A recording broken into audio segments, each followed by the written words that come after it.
implement. We have been able to do all the 8 years in government. The NDC economy could not afford to pay teacher training allowances of just 60 million Ghana cedis. That economy, they had to restore these allowances, reduce and abolished NAPCO, the tax decisions, the tax deductions, teacher and nursing training allowances, and the cost of cleaning up the cedis. 20.14 billion Ghana cedis. So how can an economy that could not afford 60 million Ghana cedis on teacher training allowances? This is why the NDC never believed that free SHS, which is costing us over 2 billion Ghana cedis annually, was possible immediately. We made it possible, and the difference is the competence of the economic management under the strong and decisive leadership of President Nana Addo Dankwa Akufo-Addo. Ladies and gentlemen, it is therefore important that we stay the course and not play chaskele with the economy. Incompetent economic management has major consequences.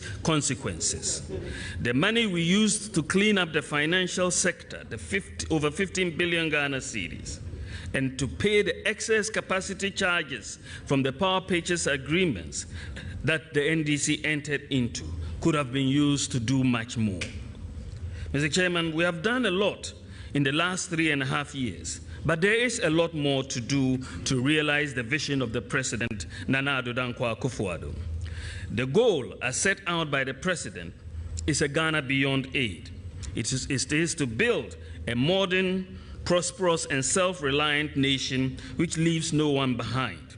We have started putting in place the building blocks and systems. Economies work when systems and institutions work. We want to move away from the discretion of individuals to the efficiency of systems and institutions. Economies that depend on the discretion of individuals to get things done are generally inefficient and breed corruption. This is why we have, over the last 3.5 years, started to put in place the digitization of systems and institutions that will drive our march towards the Ghana beyond aid. Many people have wondered why we have taken such an interest in digitization. The answer is simple. We are thinking about the future, and digitization holds the key to the future in boosting economic growth, efficiency of service delivery in the public sector, reduction in corruption, transparency, and accountability. As an economist, I understand that there are certain key systems and institutions that have to be in place, and financial inclusion and an efficient public sector delivery. The application of technology through digitization is going to help us put all these systems and institutions in place. Digitization is the best way to protect the poor and the underprivileged, and to have who have no connections. With digitization, I can renew my NHIS membership on my mobile phone or apply for my passport online. I don't have to know anybody. With digitization, government revenues will increase several-fold. You will not have to pay a bribe to get a driver's license or a birth certificate.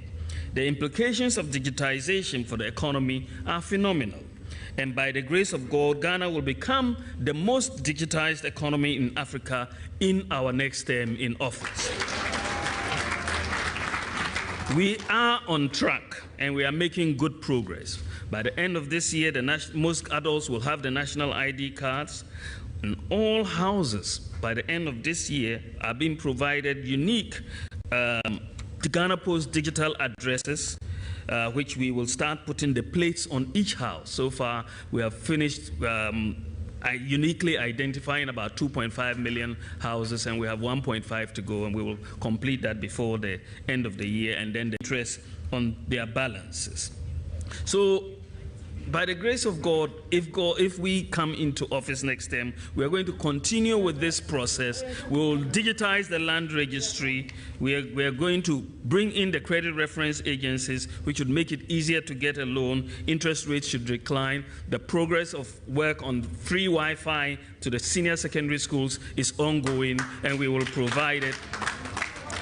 We will aim for 100% electricity coverage, the industrialization agenda on bauxite and iron and steel and automotive and pharmaceuticals will take place. The President has already stated Agenda 88 that we intend to build district hospitals in all districts that have none.